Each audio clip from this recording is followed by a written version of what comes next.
Today, we have selected a topic which has twofold purpose.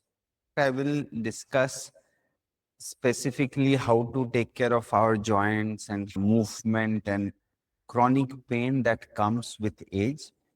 Let us make it a class which is more practical in nature, because one of the key factors why our body hurts or why our joints lose out on mobility as we age is because we l- start losing muscle mass and we start losing bone density, which impacts our overall strength in the body. So, strength is one of the key factors that will determine how healthy we are as we age. So, in my 40s, if strength is required to a certain extent, as I grow older, my independence, my lifestyle, my capacity to move, my capacity to experience life, my confidence, everything will revolve around this single criteria of how strong I am. And hence, no matter what age we are in, we must pursue strength. Strength is key to how well we age. So, this is something that we must understand, we must pursue as actively as possible. This is a topic that we have discussed before also. This is not a new topic for us. And there are key factors that I want to share with you before I get into the practice aspect today, before we look at yoga postures from level 0 to a little advanced, the ones that we practice in our classes. There are factors vis-a-vis strength that we should address theoretically to better our understanding. So, because we would be having a discussion on strength, I was asking some of you in the class, what do you think? What is strength and what will help us build strength? And most of them responded by saying that it is protein that will give them strength. This statement is partly correct, rather, it is incomplete. No matter how much protein I eat, no matter what I do with my diet and nutrition, if I do not create an environment which will allow my body to utilize that protein that I am eating, then no matter how much protein I eat, it will just sit in the body and go out. It will not have an impact in me building strength. How I build strength is by developing muscles and my bones. To develop my muscles and my bones, I need to create an environment where my body thinks that I will need more muscle than what I already have. So the body needs to feel there is a need to grow the muscles, and hence it will rush nutrition and provide what is required to build those muscles. So muscle building can only happen if I create an environment where the body feels that there is a need to build muscles. That environment is provided by producing stress on the muscles.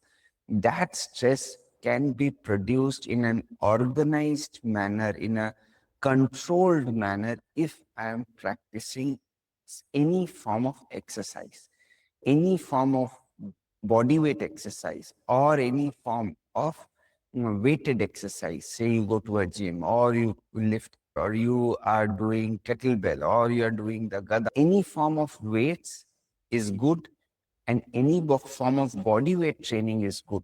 When you train your body, then the body feels that there is a demand for muscles, and to meet that demand for muscle, body utilizes the protein that you have provided it in your diet, and then that results into protein muscle synthesis.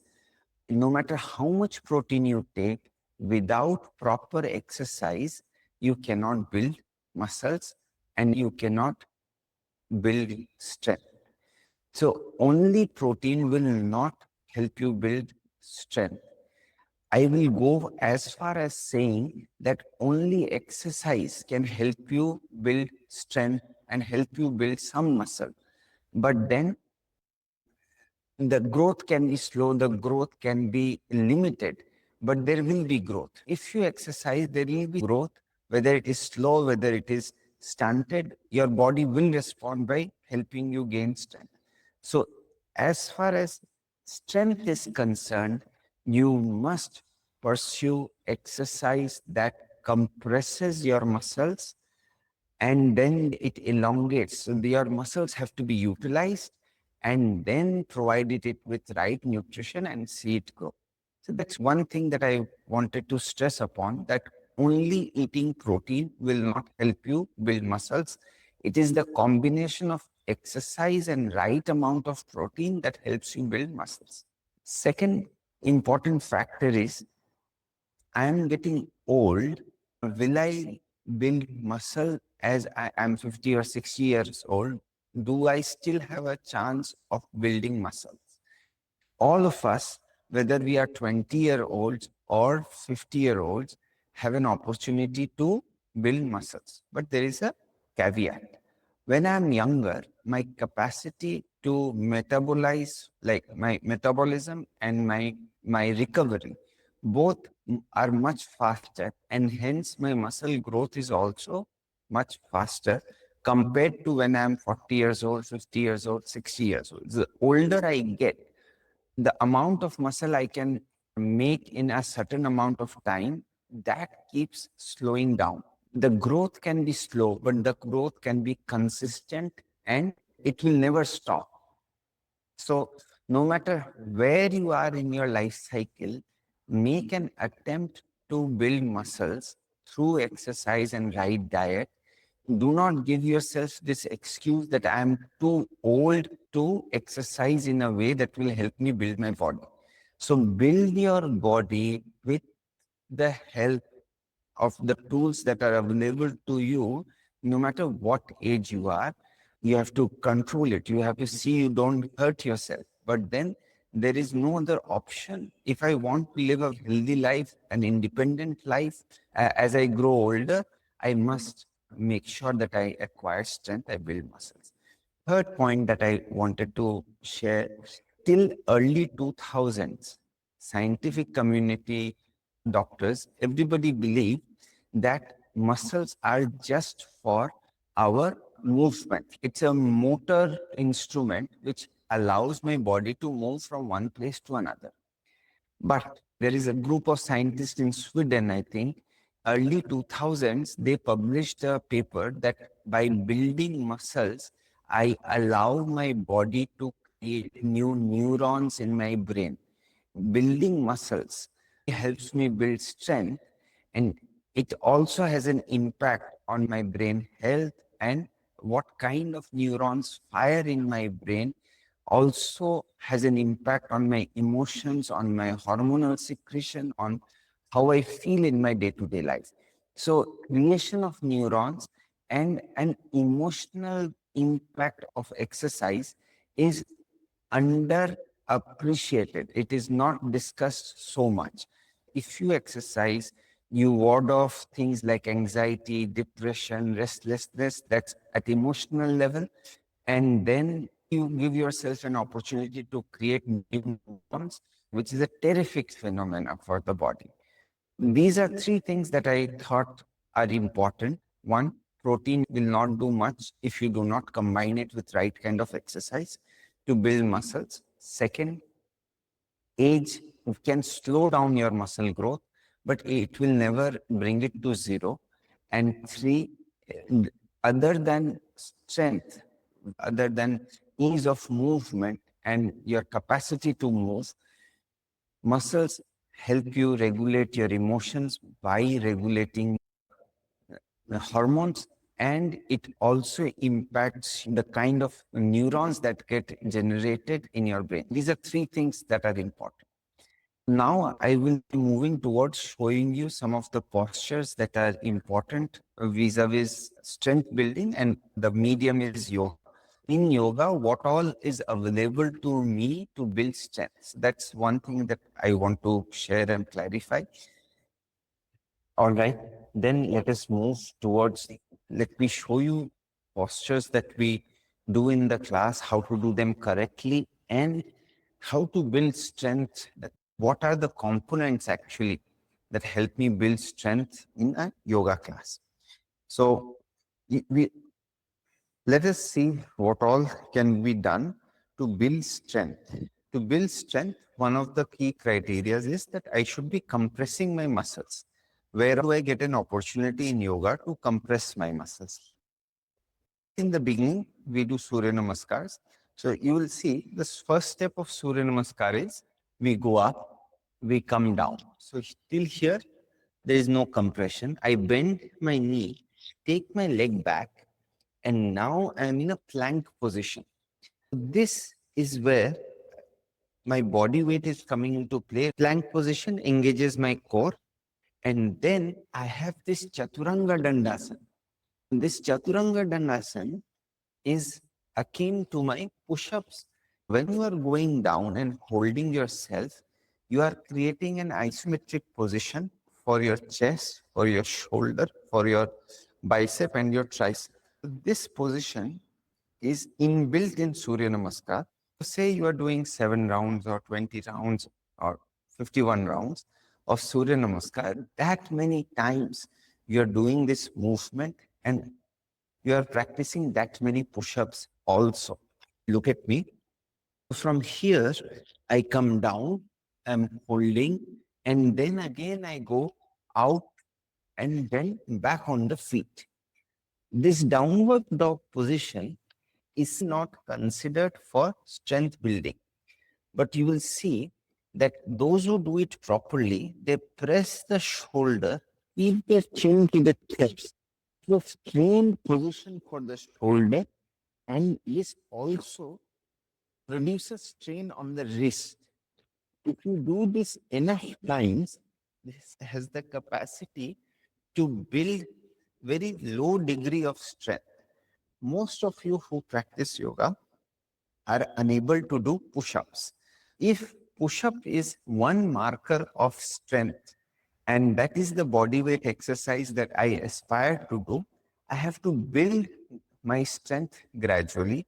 And downward dog position is one thing that will add 3% or 4% and push me towards achieving my goal of doing push-ups.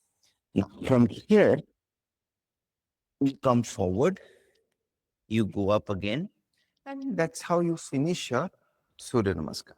Now let us come back to Chaturanga Dandasana. Ideally, this is what my Chaturanga Dandasana looks like. My body is up in the air, toes and palms are on the mat, and there's a tremendous amount of strain on the arm, on the chest, and the shoulder.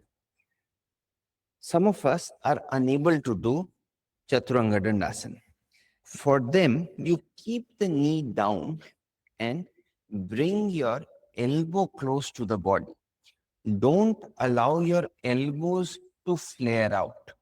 So, if you're doing a Chaturanga Dandasana, you cannot keep the knee up. You keep the knee down, bend the elbow, and hold. So, the more you go down, the more strength is required.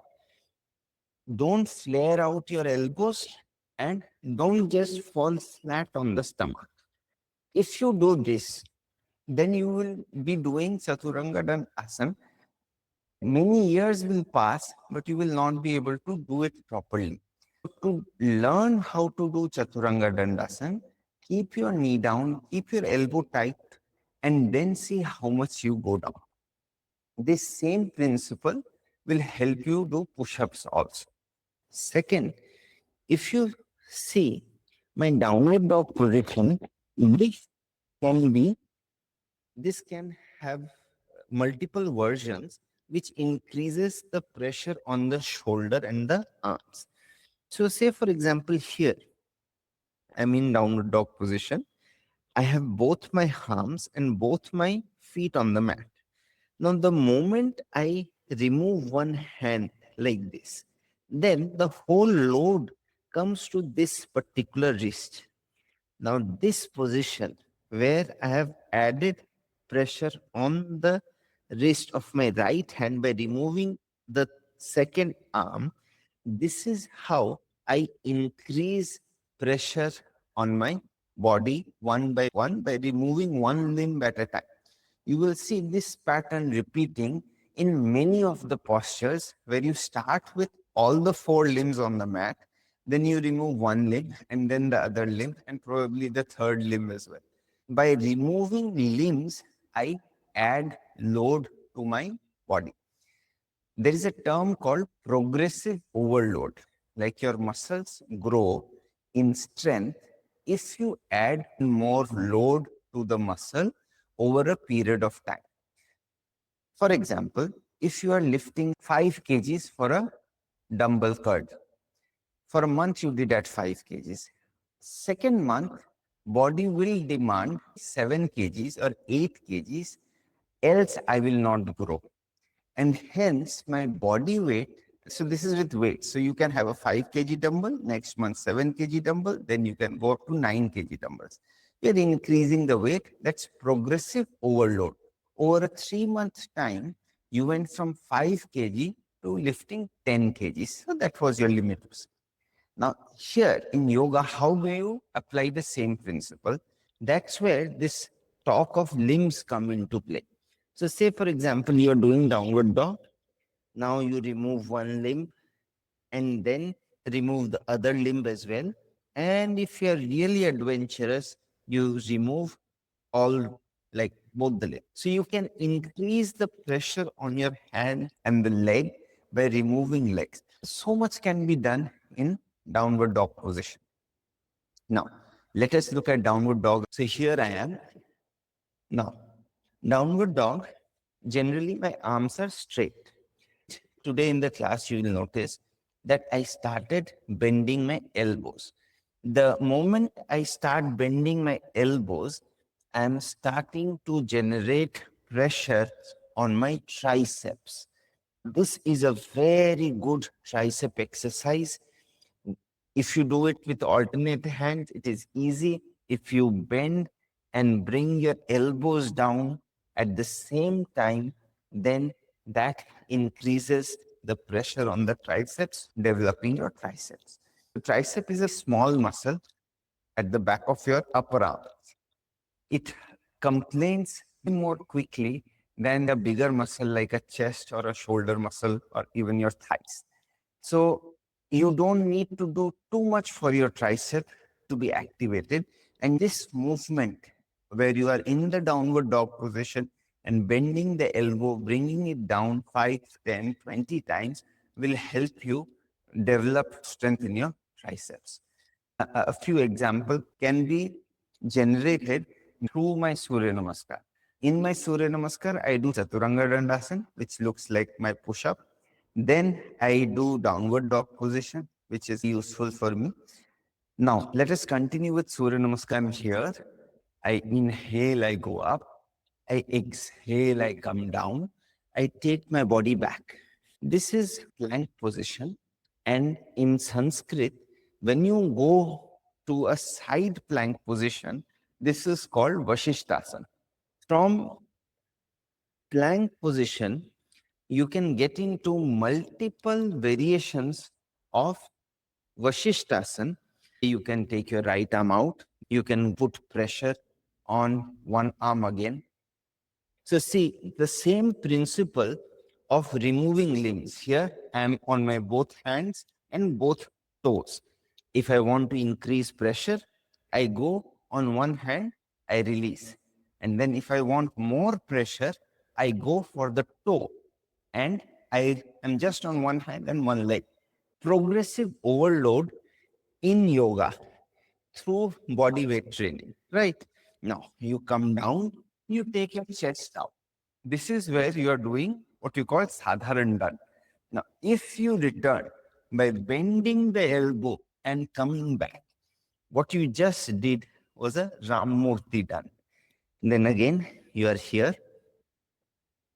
If you bring your right arm out and then do a dand, you're doing Hanuman Dand. Bend and out.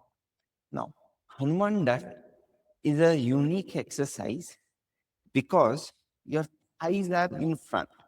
The moment you bring your both hands and your feet up front and you do the dand, the push up where your body goes up and you are in a flowy movement, this dand with your thigh in front is the easiest dand to do because your body weight is being managed by your thigh and your arms. We have the principle of removing limbs by bringing the leg forward and increasing my possibility to do a push up properly because I'm bringing in a big muscle of my body, which is my thigh, manage my upper body weight. Look at me again. So I'm here. So now I have my left hand, my right hand, and my thigh.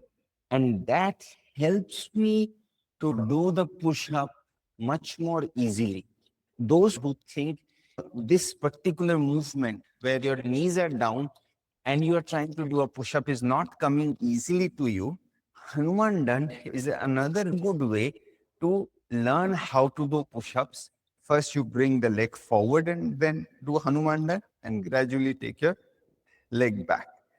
Through Surya Namaskar, there are so many things that come out that you can practice to increase your strength.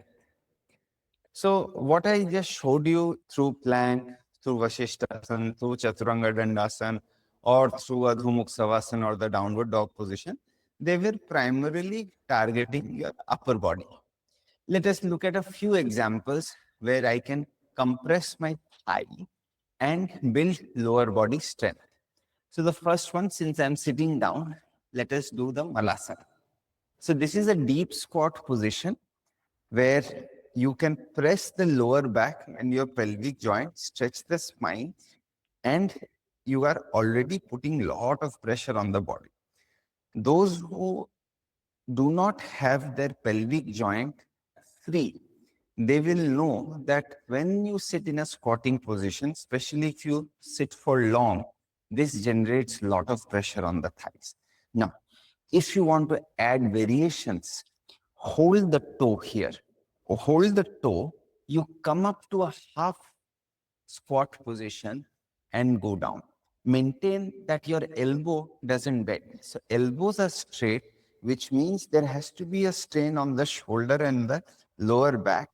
And you go up halfway, return, push the body forward, pause, again go up, push the body forward, pause, go up.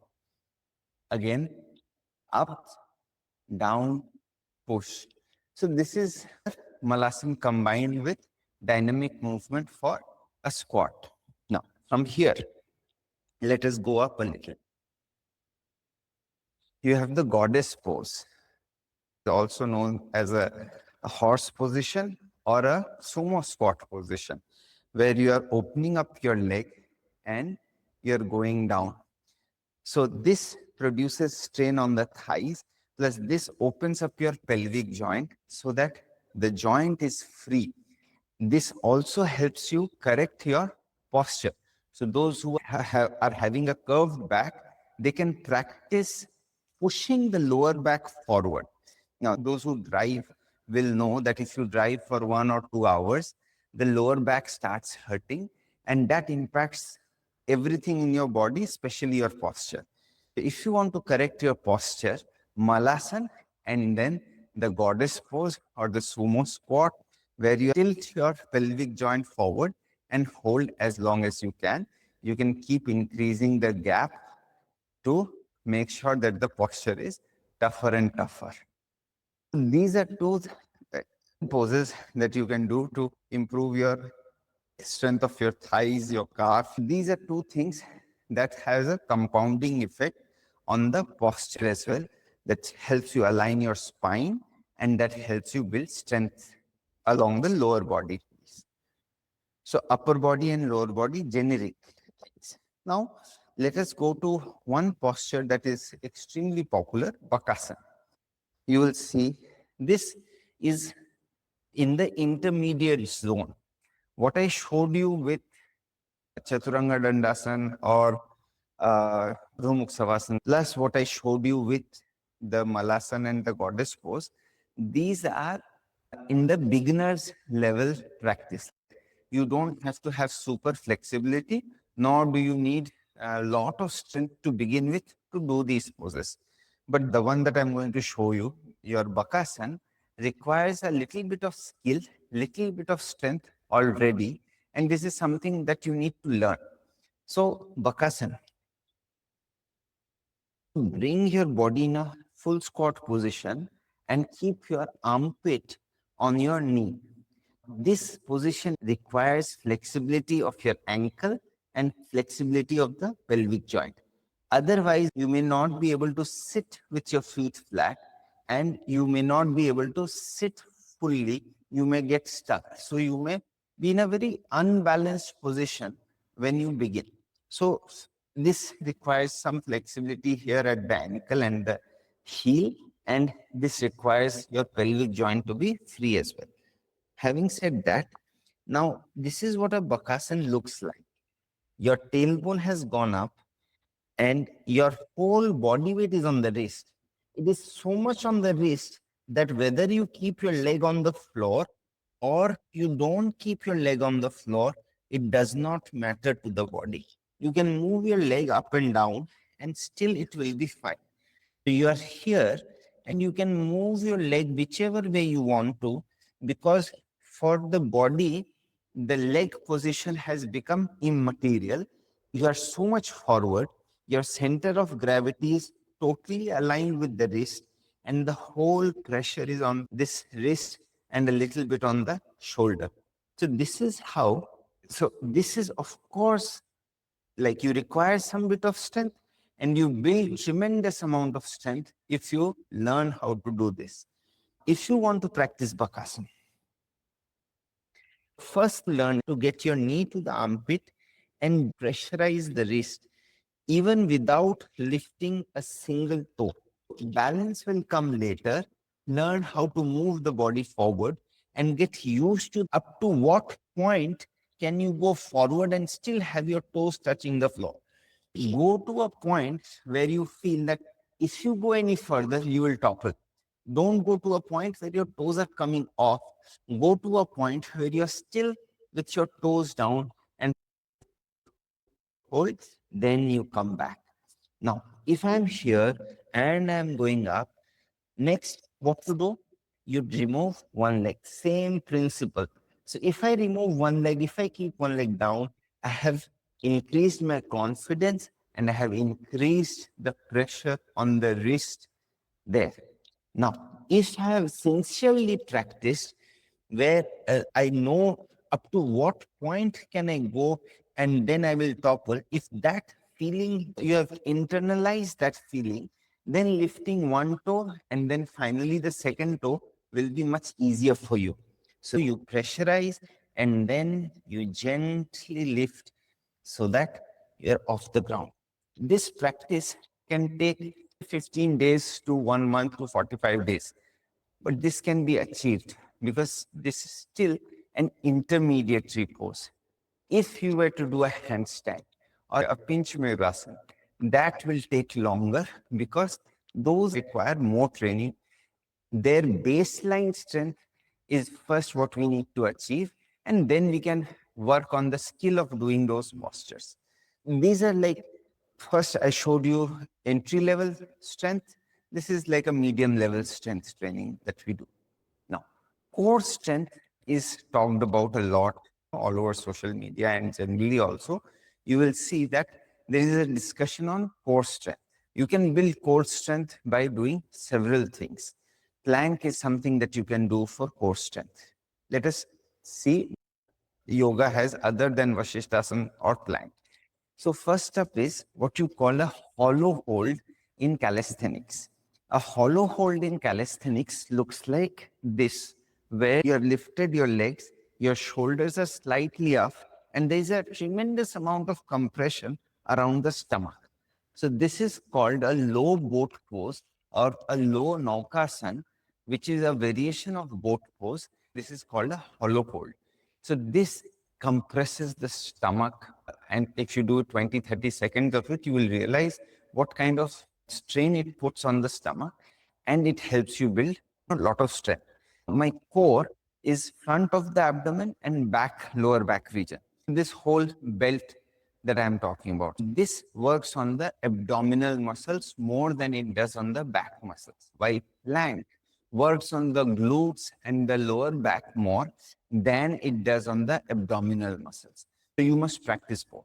Other variations of both pose. I'm showing you in a slanted manner so you can see my hands. If I want to build strength via compression, I lift and I hold here. 1, 2. My hands are here, my knees are together. There's slight degree of pressure on the thigh, and I'm trying to keep my back straight. This is like absolute level 0. Then you take your right leg out. This is adding pressure to the thigh as well as the abdomen. Bring back thigh and abdomen.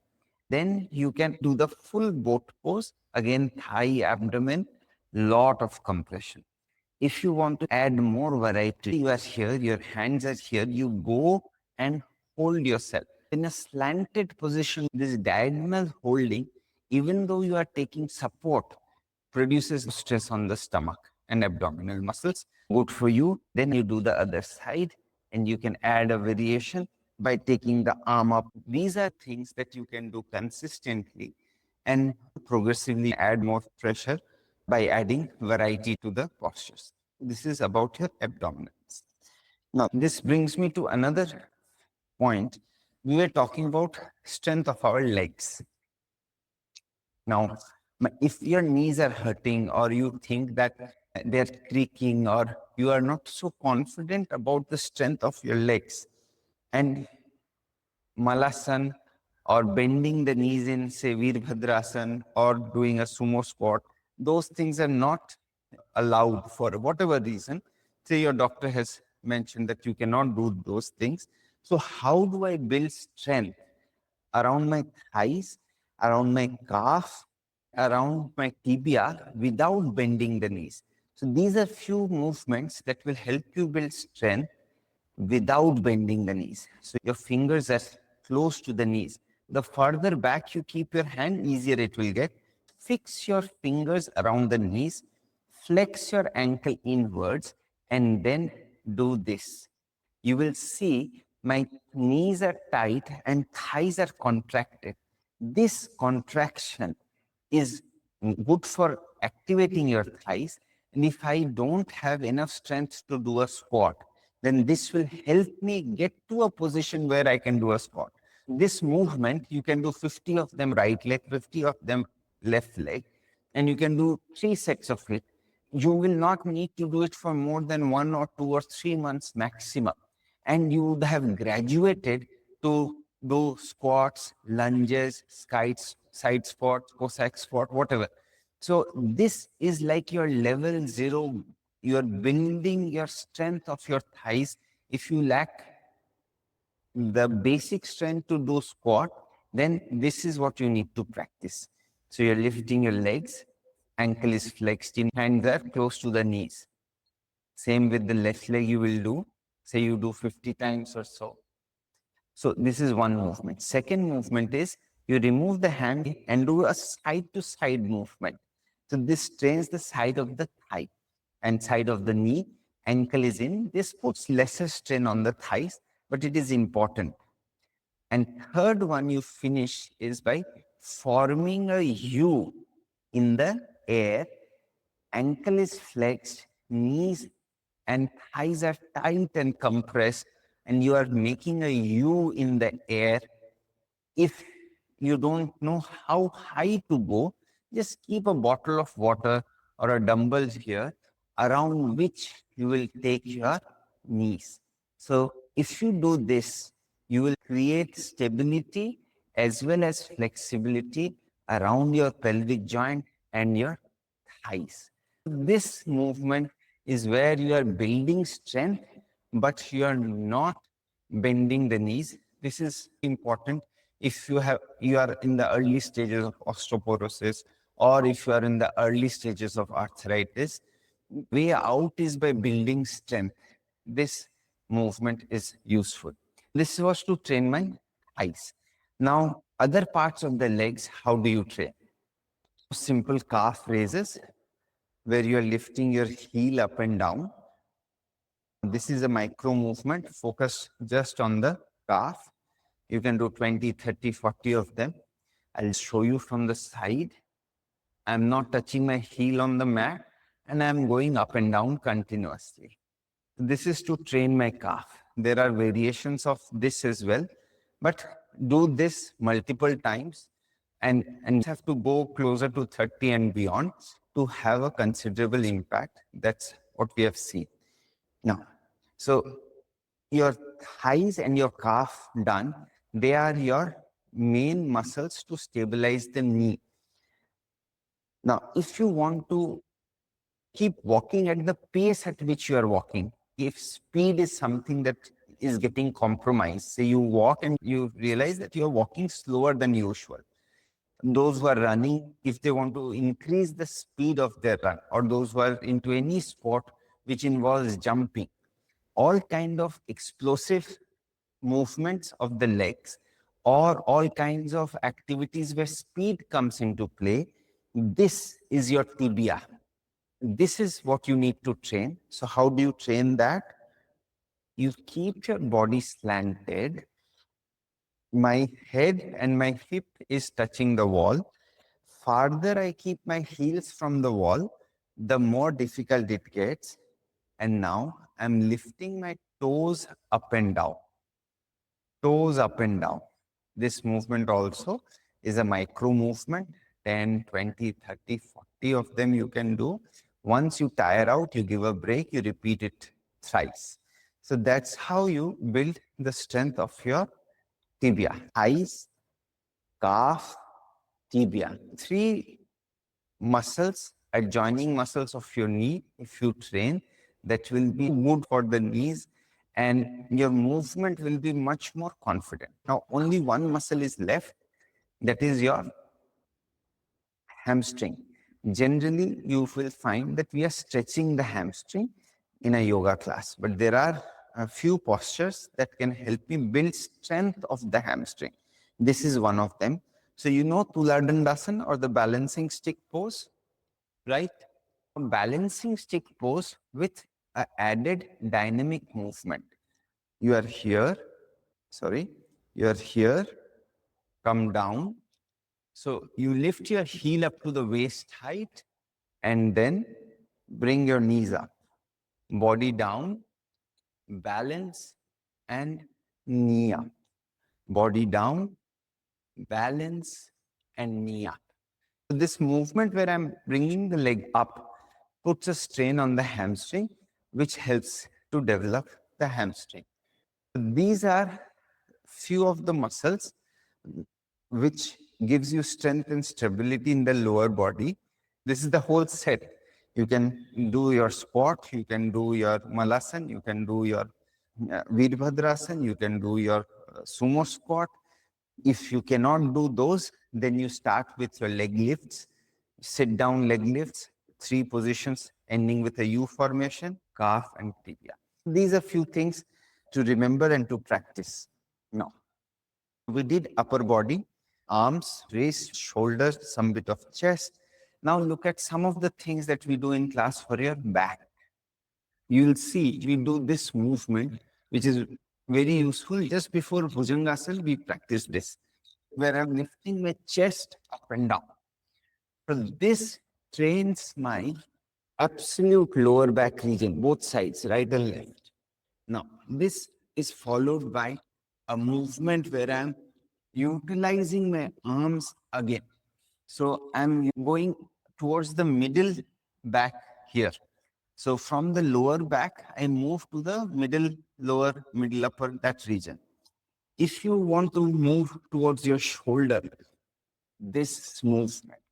And if you want to move this movement. So these are four movements to train your back as you practice yoga. These were preparatory poses or preparatory movements that are available to us before you do a proper posture. If you want to do a proper posture for your back, Bhujangasana, very useful to build the lower back. Then you have your Salabhasana, where you are moving the right leg for the lower back and the glute region. Both legs, if you lift, that's another. So you again train your lower back region. Then, if you do the Poon Salabhasana, you are utilizing your shoulder, back, lower back, core strength, tremendous capacity you build for your core. If you come up again and then go for a bended knee pull, again you train your back, your arms. Reverse plank is part of our yoga sequence where you start with a half reverse plank and then you end up with a full stretch of the body. So you have plank, you have a reverse plank that is extremely useful for developing your core strength. So these are few postures that are available to us. Anytime your friend tells you you need to train yourself with weights because you want to build strength, bring them to the yoga class and see how they perspire. Your body is a complex structure. The whole balance, the whole movement, your muscles, your bones, your joints, everything works in tandem. What modern exercise has done is they isolate muscles and train them. In real life, muscle isolation is not what is happening. Your whole system, body, mind, work together to achieve a goal. So, what you do in yoga is more functional as compared to isolating your muscles and building them. If you practice with more attention, more confidence in your own practice, you will understand how powerful this whole system is. And you may take 6 months, 8 months, or a year to build, which is visible, to the outside world. But then you would have changed your body in that time, and then you can only go upwards. Yoga gives you flexibility, but yoga has a very strong component of strength. Please utilize that. And when you are in class, put your heart and soul to the practice. Then you will get the benefit of it. Also, if ever you find yourself stuck with the same position for months or years, please check with me, check with Chiroshri, check with Sudhir sir, that how can I improve? If I do not overcome a particular barrier, say it is impossible for me to do it, so be it. But if there is a possibility, I must try to achieve and I must try to keep in mind that there has to be a progressive overload. I should not be at the same level throughout. Practice with lot of focus, lot of confidence in your own practice, and you will see your body changing.